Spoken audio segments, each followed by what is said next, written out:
السلام عليكم، ازيكم عاملين ايه؟ الحلقة دي من بودكاست ذات هتكون الحلقة رقم 3. استضفت فيها جانيس. هي ست جميلة جدا، كندية عايشة في قطر، وشاركت معايا قصة خاصة جدا بيها، وهي ازاي ان هي وهي عندها 37 سنة تقريبا اضطرت انها تقعد من شغلها بسبب كرونيك إلنس. كرونيك إلنس معناها انه ألم او وعي مزمن. ما كانتش بتقدر تحرك ايديها. هتسمعوا قصة كاملة، وازاي بس من خلال الاكل قدرت ان هي تعمل تحول جذري في حياتها. لما قعدنا نتفق مع بعض نسمي الحلقة دي ايه، فاتفقنا ان هي ازاي النيوتريشن او ازاي التغذية انقذت حياتها. وهي شايفة كده فعلا. جانيس بقالي فترة بتابعها وبتابع صفحتها على الفيس وكده. طول الوقت بتشارك وصفات صحية، يعني شخص شغوف جدا بالأكل. لما قعدت معاها وطول الوقت كانت بتكلمني على الأكل حتى أوف كاميرا. ادتني وصفات كتير جدا هجرب بعضها.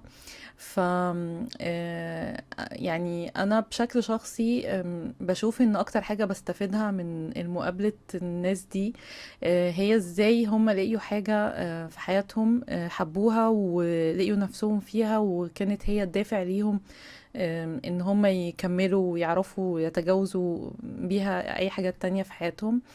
ده من وجهة نظري الشخصية. يعني لحد دلوقتي تقريبا أي ضيف بستضيفه، أي حد بستضيفه وبنكلم بعض من القلب للقلب كده ويحكي لي قصة شخصية، بيكون في حاجة هي اللي خلتهم يكملوا.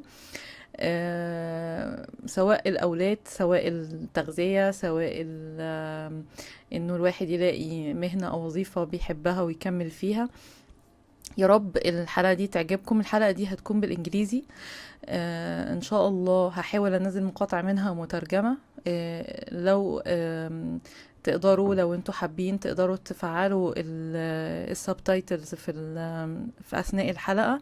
هيجيب لكم الكلام سينكد مع واحنا بنتكلم، فده ممكن يسهل عليكم ان انتوا تسمعوا الحلقة. انا مش دايما بستضيف ناس بيتكلموا انجليش، بس انا ما عنديش مشكلة ان انا استضيف حد من ثقافة مختلفة، علشان بحس ان دي حاجة ثرية جدا لينا بشكل شخصي ليا. بتخلينا نشوف الناس التانية عايشين ازاي وبيتعاملوا ازاي، وبتخلينا كمان نشوف قد ايه احنا قريبين من بعض مهما كنا بعيد جغرافيا او ثقافيا او كده. يا رب الحلقة تعجبكم ويلا بينا. This is my new episode of podcast That, and my guest today is Janice. Hi Janice, how are you? You look awesome. Oh, thank you very much. Tell us the secret. The secret? Food. Yeah. When you eat well, it shows. Okay. So when we chatted before, you told me that you had chronic illness. So I would like to listen to the story and how did it change your life? Okay. So I was diagnosed with chronic fatigue when I was about 36 or 7 years old, and I was working full time. And I noticed in late June that I was getting tired, and the summer came and I sat down a lot. I had a lot of no motivation to do anything. My body started aching. I found it difficult to climb the stairs, to go upstairs. We had a 2-story house. And you were overweight, or? I was about... Maybe. Are you okay with telling? Yes, of course, of course. My weight loss journey is all part of it, but I was probably about 15 pounds heavier than I am now, maybe something like that. And how old were you? About 37. And so when September came, I was teaching hairdressing, cosmetology, and when September came, I went back to work. I was so tired. I didn't feel like I'd had a rest all summer, and then when I started to have to demonstrate how to do the tasks of a hairdresser, I was challenged because my legs were so exhausted. My arms I couldn't hold my arms up long enough to do my own hair, let alone show 16 new students how to cut hair or do anything. So I took some time away from my work. I started to try to figure out what was wrong with me. I went to several doctors and had lots of tests done, and no one could discover what was wrong. Everyone was telling me there was nothing wrong with me. And you told me that they mentioned in the report that... Tell me. So the thing was, I had applied for long-term disability because I couldn't work, and my assessment of, or the approval for that long-term disability insurance was hinging on the opinion of a specialist that I got to see, and she interviewed me. And so my insurance notified me that my letter from the specialist had come, and basically it said Janice is lazy and just needs to exercise. That was like hitting me with a door. I was just so devastated when I heard that. And so you were lazy? Did you were lazy? I don't think I was lazy. I really don't. And I think that most people who know me would disagree and say, well, my husband sometimes calls me the Energizer Bunny. So, yeah, so I don't think I was lazy. I was chronically fatigued, and there seemed to be no answer for the reason why. And then what happened? So according to this letter, you cannot come back to work, or? I could have gone back to work, but I physically was unable to work. I just couldn't stand up that long, for starters. My job was on my feet all day, 5 days a week. And as an instructor, you standing when you instruct, and then I ran a salon in the shop, so it was busy. So I didn't get any insurance, and I continued to take time off though. And after I kind of reread that letter over and over and over again, I was very angry at first, and then I thought, no, I'm not settling for this answer. And so I decided to look for someone who does similar work that I do and see if they had some answers for me. And what do you do? So I went to see them. I made an appointment with... You mean you saw a nutritionist? Yes, that's right. Yes. And he was also a medical doctor. And he was in my area, and he treated a lot of people. And so after 20 minutes with him, he had it all figured out. And he said, this is what's going on. This is what you need to do. And I said, okay, I will do anything to get my life back. So what's the details, like what is chronic fatigue? And so I was diagnosed with chronic fatigue, which is, in my opinion, a term that that's given to people when they don't really know what's wrong with them. And that's what happened to me. So it's more like a catch-all term of, we can't find anything wrong, so here's your label. And so I didn't want to live that way. And so I decided to see the person I saw, the professional I saw, suggested I change my diet. And he thought that this is the answer. If you change the way you eat and your diet, you will not be fatigued anymore, and you'll be back active and all. Right, exactly. And I needed to detox, actually. I needed to eat in a way that my body could detox from all of from the toxins that I had in me that were causing my body to feel that way. So that's what I embarked on that journey. Okay. So changing your diet, it's easier to say it, not to do. So How did you do this?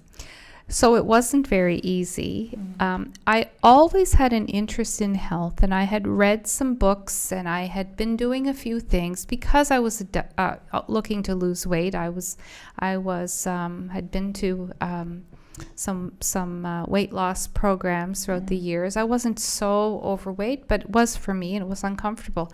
So I had a little bit of knowledge about nutrition, and so I started to learn more and more. And so what I had to do was step away from the things that I was already doing and change that. So my daily food intake looked completely different than it did before I went to see that specialist.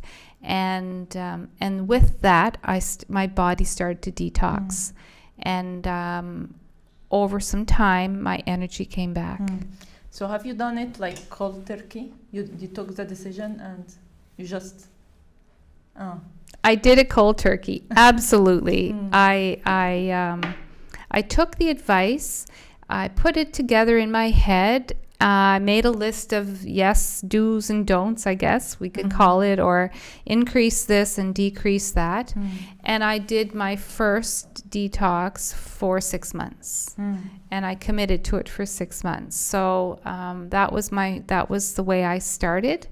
That alone made a big difference. It was winter, and so I still was trying to get out and walk with my dogs, but at that point, the change didn't come fast, so I would take my dogs to the park and sit on a bench while they ran around.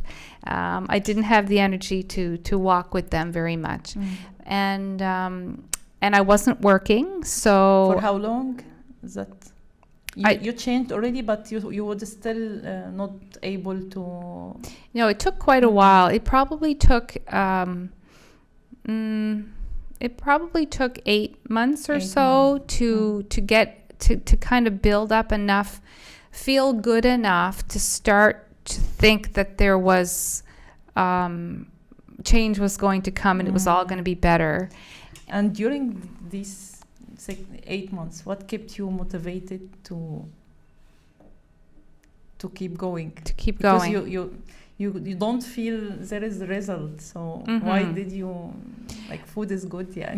Right. So one of the things that I had was candida, and I'm not sure if you know what that is, but candida is an overgrowth of fungus or yeast in the body, and now, and understanding what that's all about and how long it takes to get rid of it, I knew that I had to do it for 6 months for sure.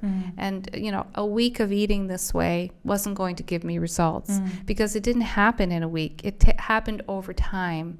And so I knew that I had to commit to the time in order to hope for the results at the other end. And really, I started to feel as I was going through this, of course I read some books and I did a lot of research. There wasn't Google back then, but I read what I could get my hands on, and I started to realize that it was actually a journey. It was a journey, and it wasn't like I say a lot of the time, change doesn't happen overnight.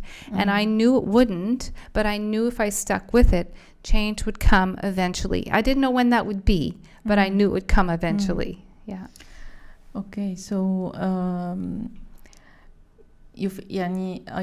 reading, like, the awareness that you will not get the result immediately, and you have to keep going, and then eventually something will happen, played role in, like, keeping yourself motivated. It played a role, absolutely played a role. And because I believed that there would be a prize at the end, I kept going. And I still do get a lot of eye rolling and, oh my gosh, you don't eat this, or you're eating that, or why are you doing that? So I did have to kind of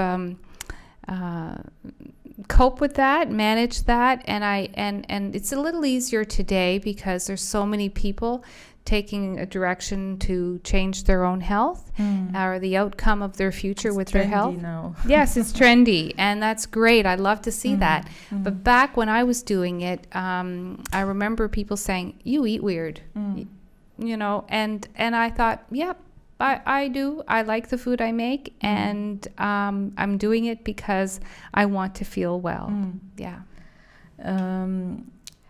So you were working, but you stopped working. Does this upset you, or? It did upset me. I had worked all of my life. I had worked at summer jobs before I graduated from high school, and after I went to secondary school, I worked all my life. So not working was very hard for me. I was a professional person, and so you lose friends in that time, because in the process of my illness, we actually moved as well. So I wasn't working. Plus, we moved away to another town, and I didn't see my friends as much. And then I had to build new relationships. So that was a bit challenging for me. And can you elaborate on this? How did you overcome this? Like, you are doing drastic changes in your diet, and it's not easy. It looks like easy when you are speaking, but you have just left your job and changing your diet, and food makes us happy, and now you are eating all of kind of like untasty food, and then as you told, lots of your relationships got cut. So I'm going to answer one part of that, because I don't want it to go unmentioned when you said the food isn't tasty. And it's not actually true. There is an adjustment period. Anyone who's been on a change of diet, there is an adjustment period. It's like moving to a new place and trying new food. At first you think, oh, that's awful. But then you think, oh, I think that's growing on me. Like when I moved here. But the food wasn't that it wasn't tasty. But what I had to do, Maha, is learn how to make healthy food taste good. So my mother says I was reading cookbooks when I was 10. And I loved to cook from a very young age. And so I always had an interest in cooking. So when I was trying to make food taste good for myself, at that time. Okay, so you made it taste good. I made it taste good. But before, it doesn't taste good. Well, I had to get some recipes, and I had to figure out how I could make, broccoli didn't appeal to me back then. Nobody had broccoli. And if they did, it was like a little garnish on a plate. I had to start to look at my cookbooks, but look at the different chapters of the cookbook. I'm the only one who loves broccoli. I have a great vegan cheese sauce to put on it if you want to try it. Maybe the kids will like it. So I had the time perhaps and the motivation to make healthy meals. But I'm not a fancy eater. I don't need a recipe that has 15 ingredients. I like basic food. And I feel that when you switch your diet from the typical standard American diet to healthy food, at first you don't have the taste buds for the healthy food, because you're used to the junk food flavors, the high sugar, the high salt, and the high fat. But when you take that away, your taste buds start to adjust, and all of a sudden, if you taste that again down the road, you think, oh, I don't like that anymore. So that's one part of your question is I did spend some time and I enjoyed it, trying to make food taste good. So you used your passion in food to make the healthy food taste better. Yes, and I love being in the kitchen. I just love it, and So it wasn't a chore for me. It wasn't a chore at all. And there was no Google, so it was all cookbooks. There's no Google. I know. How did you Today's, cookbooks today, you just have to plug it in and it's there. So, but as far as moving, you asked about my relationships and moving, and so I did maintain some friendships on the phone, and then I'm you start meeting people, and after maybe a year or so, I started working again. So I made some friends there in a different place. It wasn't going back to my old job because we weren't living there. So after I had a bit more energy, I thought I could work part-time, and I did do that. So then I started to feel like I was better and starting to the social connections were happening again. And when did you started to transfer your passion from food, only cooking, and trying on different new recipes, into studying? Because you studied nutrition, right? Natural nutrition, you told me. Right. So we moved to Qatar, and I had a job. So that was a few years later. I had a really good job, and but we moved to Qatar, so I was unemployed for a little while, and so I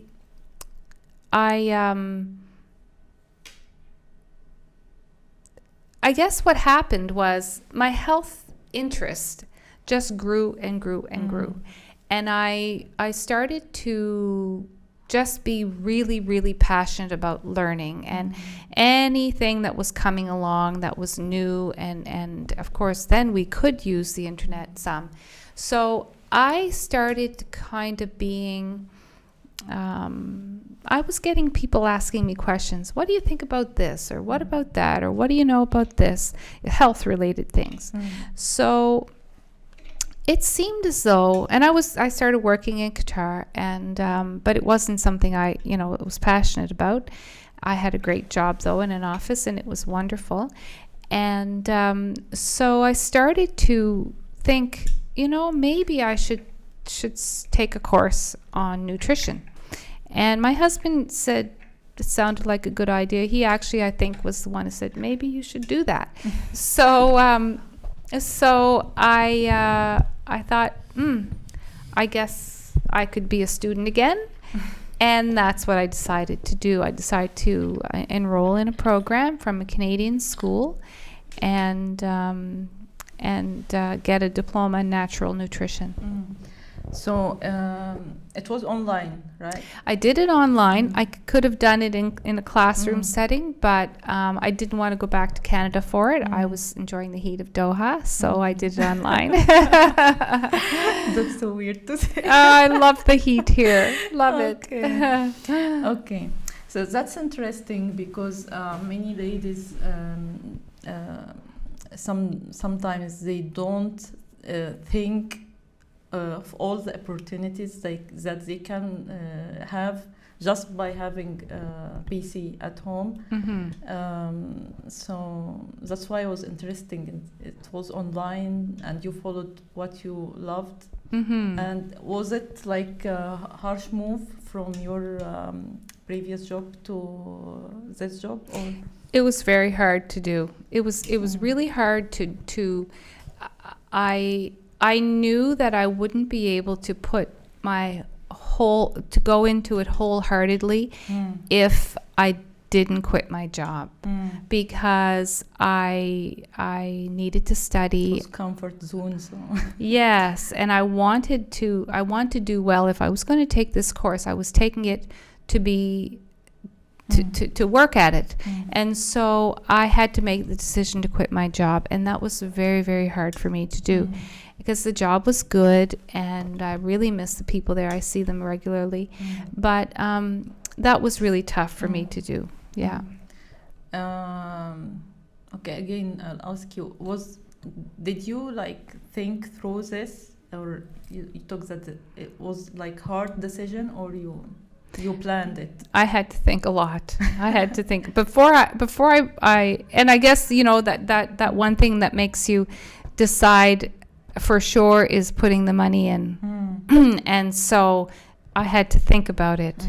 And so my husband and I made the decision, and that's what I did. So it was like calculated decision. You have you spoke with your husband and you okay.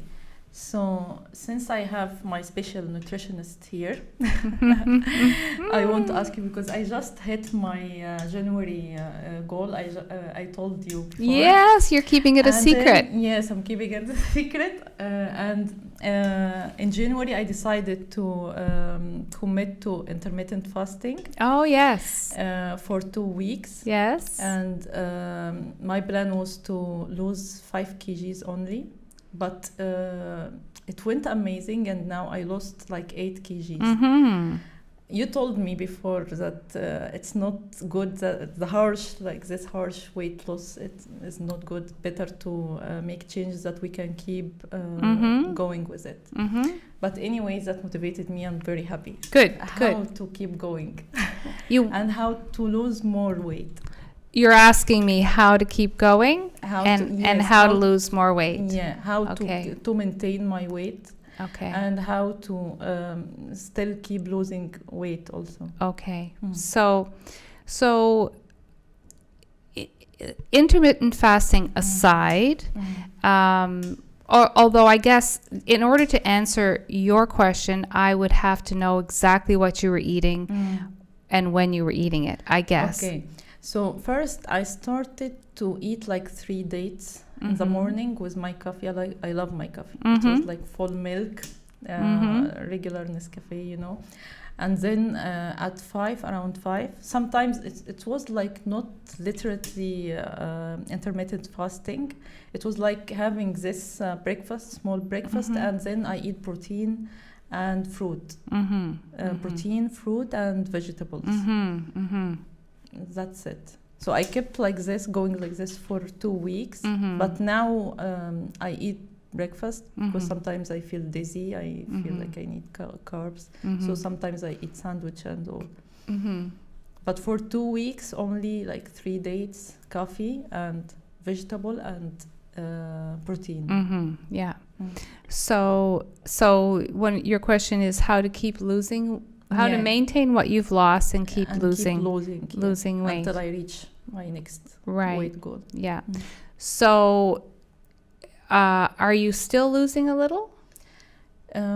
Yes. If I didn't eat any carbs, I would still lose. But in the day that I eat bread, you know, I'm stable. Yeah. But I see results daily. This is like very strange for me. Right. Wait, you know, intermittent fasting can be a really good way to lose weight. I personally don't feel it's good long term. The one thing that's missing in it is, and it's a very controversial issue, is carbohydrates. And a lot of people right now are avoiding carbohydrates, and keto is very trendy also. That's right, and they're getting very little carbohydrates. But the carbohydrates that the reason people lose weight on keto diet or any type of paleo type diet in the beginning, especially if they haven't been eating, if they went from eating the standard North American diet, which is refined carbohydrates, refined sugar, and, you know, junk food, then and they all of a sudden don't eat that anymore, then they're going to lose weight. And so they think, okay, carbs is what's making me heavier, so I'm not going to eat them. But the one missing component, in my opinion, is the fiber that type of diet doesn't give you. Yes, we have the vegetable fiber and the fruit fiber, but the complex carbohydrates is also important. So we're talking about not white flour, but like quinoa or brown rice or beans. That's where fiber is. And in order for the body to function properly and detox properly, you need fiber. And so there's a bit fibers, but not the ones we are getting from vegetables and fruits. you need those too, but you need there's soluble and insoluble fiber, and you need them both. And back, I don't know what year the study was, but there was someone did a study on the amount of fiber that perhaps like my great grandparents were eating as compared to the amount of fiber we're getting today. And the standard North American diet, most people on that type of diet, and when I say that, it's junk food diet, you know, the typical burgers and fries. And yes, it's not America, it's global. They're only getting about 5 grams of fiber a day. And in fact, we need at least 30, if not more than that, in order to start to detox the body properly. The liver is working overtime already, and when it's releasing toxins and the fiber doesn't pick them up and take them out, then the body's recirculating toxins, and that's when we get sick. So I'm in trouble now. No, because you've only been doing it for a short time. But when you do this long term, there's so much controversy about any diet. You can find someone to say one diet is good and someone to say the completely opposite. And in today's world, this is what it's like. But and if anyone, wants to look things up, I think the one trusted source is nutritionfacts.org, because Dr. Michael Greger, he researches the research out there. So if you want to know, the truth, in my opinion, he's a good place to start, because he's link this, inshallah. Yeah. And he's, there's a lot of doctors out there being paid by food manufacturers to give a certain result.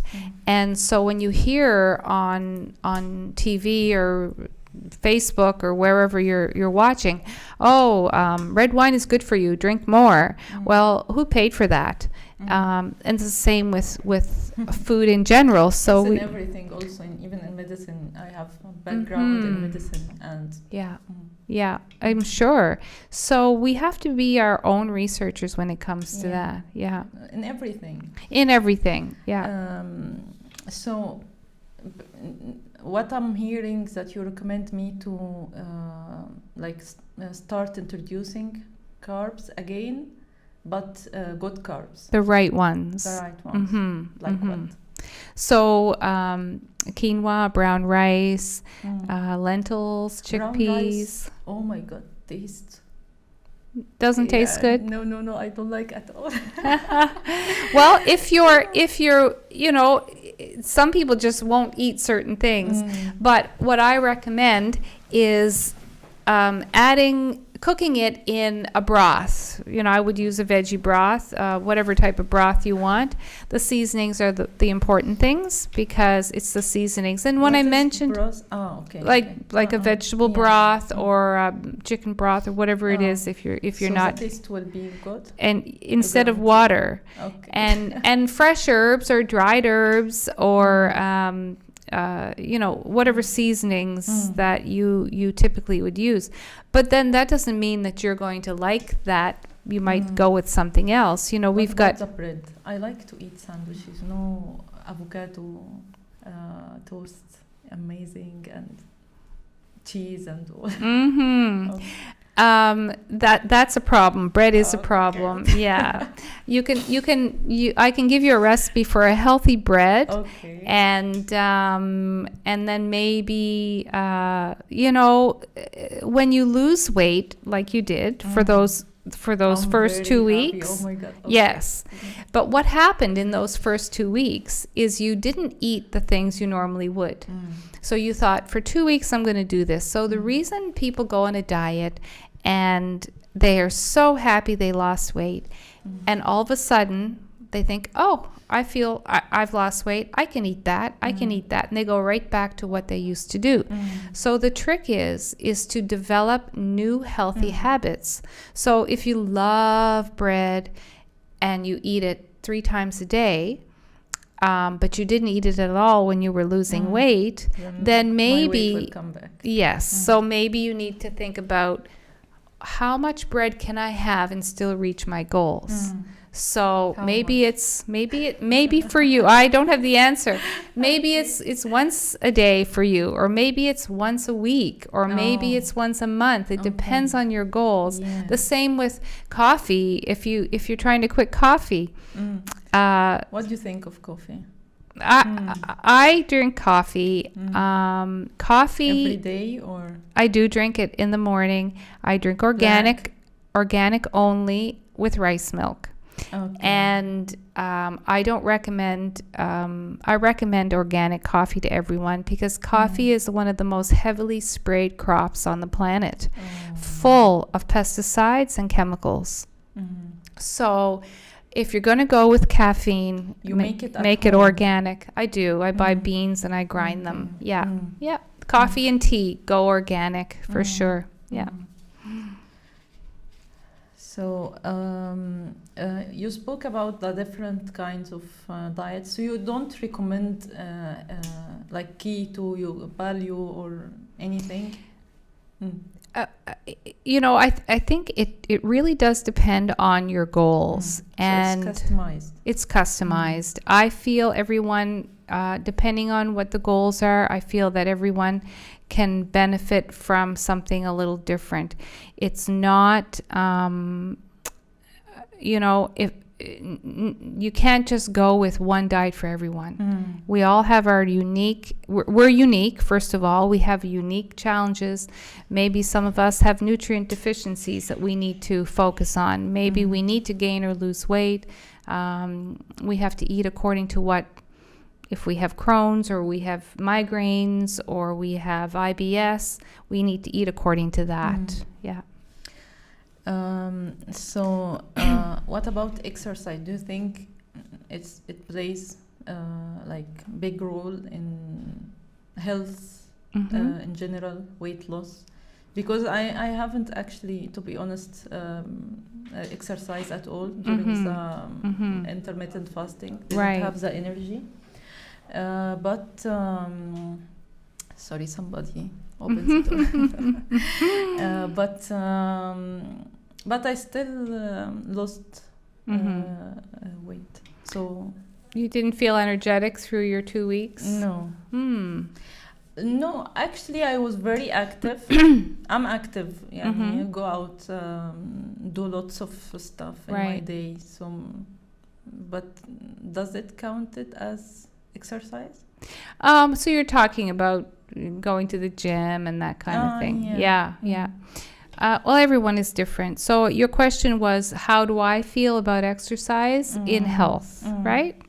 So I think that exercise is so important, and there's several reasons why.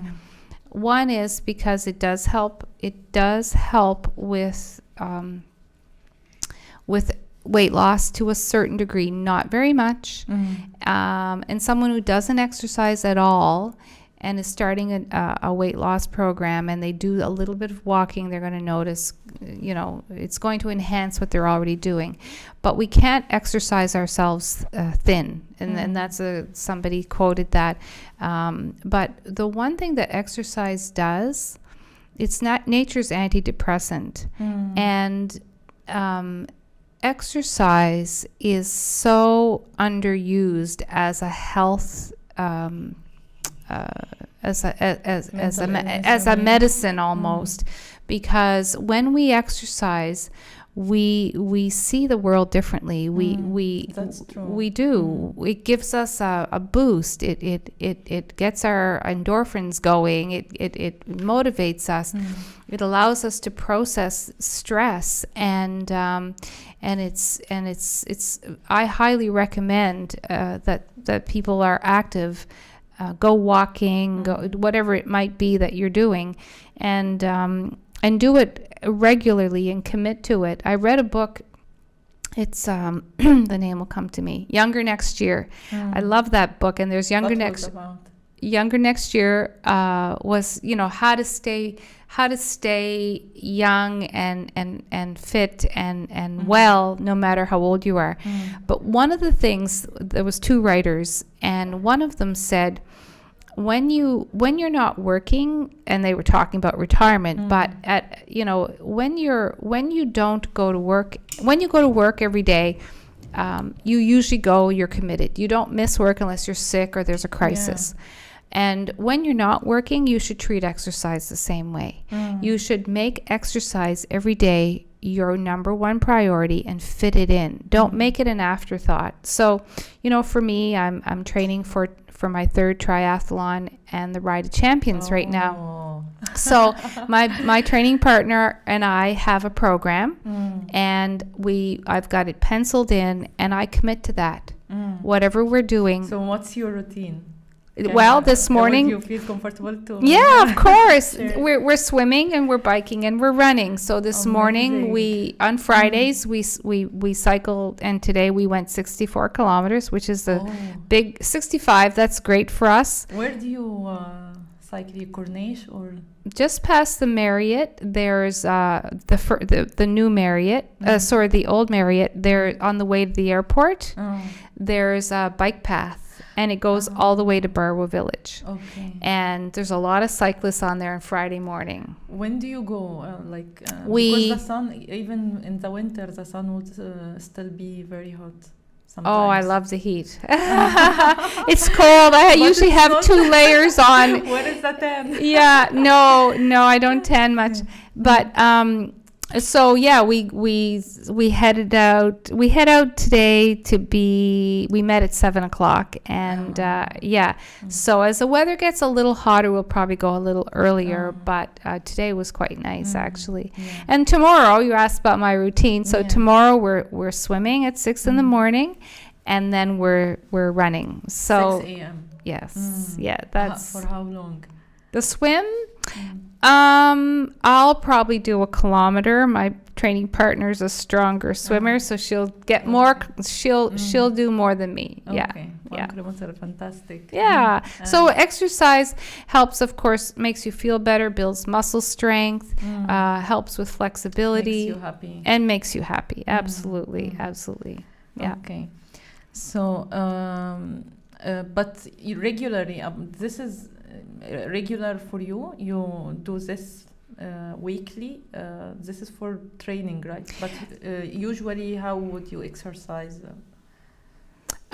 Usually when I'm in Doha, I'm often training for something, and so it's not just it's just on the weekend. It's through the week too, and I'm really passionate about yoga, and so I have a great yoga instructor here, and I haven't been since Christmas because my training has kind of taken over, but I'm generally going 2 or 3 times a week, and that's, to me, that's very grounding, and it's not just about the yoga, it's about the mind, and that's so important. So and for those people who don't exercise, yoga's a really great way to start, because and during my pregnancy I used to do yoga. It was like 10 minutes, 15 minutes, because I was so lazy.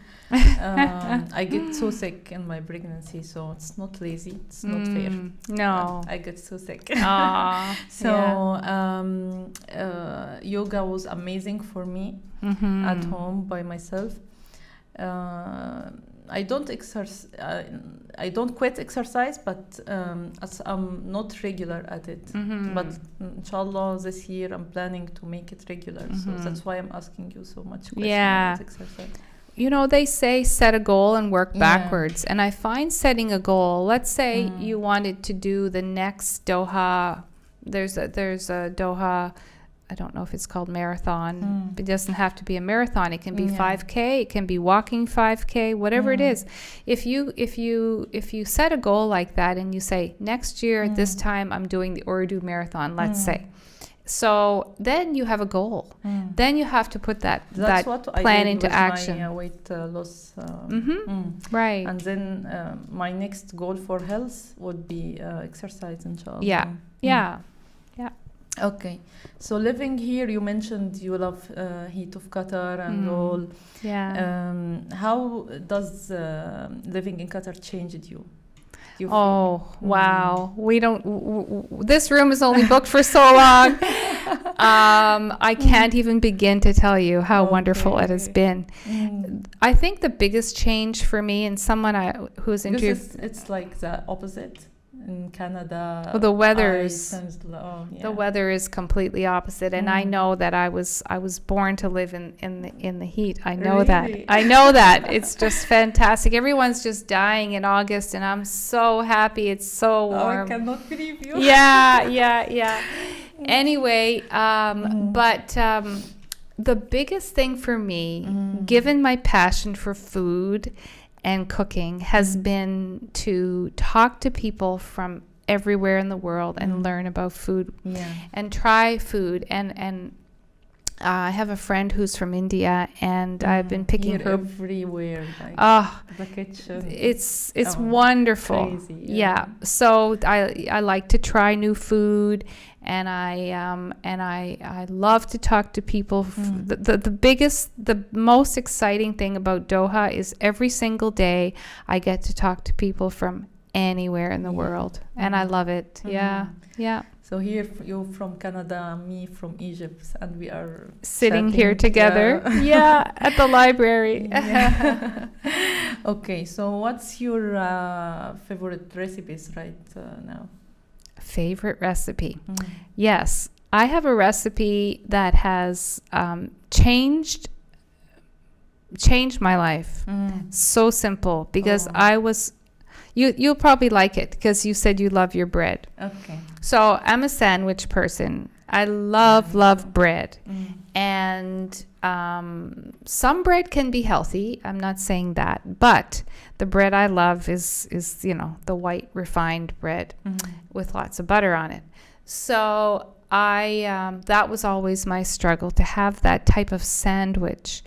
And so... because I like to try new recipes, I discovered, and I guess a lot of people have been making this, a crepe that works perfectly as a wrap. So I call it a crepe. It's really a wrap, and I make it. I have a few versions of it. The original one I figured out was with chickpea flour. So what it is chickpea flour. Taste good, chickpea flour? I think it does. Now, a lot of people will add seasonings to the batter, so it's just chickpea flour and water. Do it at home, or you? No, I do it at home in my little magic bullet. I always add turmeric and a little bit of salt. Some people add garlic powder. Some people add rosemary. It's whatever you want. Indian seasoning, whatever you want to make it taste like. They're quick. There's no other ingredients, just water and chickpea flour. You can add a little oil. I don't usually, although the recipe I have does call for a little. And you can make crepes. So I can have tacos. I can have wraps. I can actually cut them and make pitas and use them, make them a little crispy in the oven. So it's like a pita. And I can add the pizza filling. Absolutely. You can make a pizza out of them. In love with pizza. Yeah. So while it's not white, fluffy, refined bread, I love it. I just love it. And I make it with rice as well. So I find that, and I'm playing around now with quinoa flour recipe as well. So I have my wraps, and that's my bread. So that's my favorite. And easy, so easy. Yeah. And you mix Eastern with Western recipes together. I saw your vine leaf. Oh, it's interesting. A new friend of mine invited me to her place to make her Lebanese vine leaves. So yes, we love Lebanese food, and Thai food and Indian food, and because our diet, my husband and I, our diet is we can eat all of that food. So do you eat outside? Yes. Yeah. How often? Because I've got a busy schedule, I don't like to go too often, actually, but maybe once a week, maybe every couple of weeks for me. And it's usually Indian. It's usually Indian. Yeah, for sure. You're vegan, right? I am. I am. They have lots of vegan recipes. Yes. So you, I was just checking Facebook today, and you mentioned that you just signed up for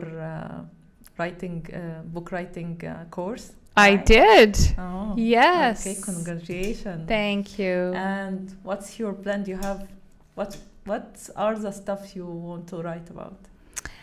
I want to write. Yeah, it's not a cookbook. I don't think I'll include a recipe in it. What I want to write about is I want to share my message about how food has the power to change our lives. That's and I want to simplify it because it does. I'm living proof of it. I know what it has done for me, and I know what it has done for other people, and I want to share that message. I would like to hear more about this because you before when we talked, you told me how like people with diabetes and thyroid problems and all like they would think that they will chronically go on medicine, but food changes everything. So you want to know how that happens? Yeah. Well, the standard North American diet, there goes that again, causes us to have so many health issues. And a lot of times we think they're very minor. And but what happens over time is they compound and they start to manifest into illness and disease. So the basic ones that we hear all the time is high blood pressure, high cholesterol. Well, diabetes is very common. Type 2 stress, not exercising. If we don't take care of ourselves, food around you all the time. Yeah. And that's challenging not to eat that. Whoops. I'm into right now reading about how the environment affects us. And like I feel we are not aware until now how the environment pushed us to act and affect our behavior and our eating habits. Like very important in our daily life. So we're eating on the run, a lot of us. We're eating with we're so busy, so we tend to call fast food and or outside we'll get coffee and all the fast food from outside, all the chemicals, all the chemicals, and even for children. And it's really bad. There's children are so sick nowadays, but all those chemicals that we're getting are affecting our bodies, and our body isn't meant to have them, and then starts to break down. So when you take those chemicals away, that's how the healing happens. That's how we can. Many people have reversed their conditions because they have decided to get rid of those things, to not eat those chemicals anymore. And what sugar does is it prevents nutrients, other good nutrients, from being absorbed. And that's a major thing. That the amount of sugar people eat nowadays is the highest it's ever been, because if they're eating packaged processed food, then there's a lot of sugar in it. And there's a lot of non-food. Actually, it's not food.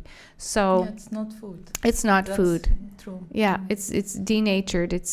I was writing an article, finishing an article that I write for a newspaper at home, and I called it a chemical soup, and that's what processed food is. It's when you've got little animal shapes of something that's supposed to be healthy and have vitamins in it, that's a processed food that's just shaped into a teddy bear. And do you feel comfortable to talk about, because you are working with cancer patients,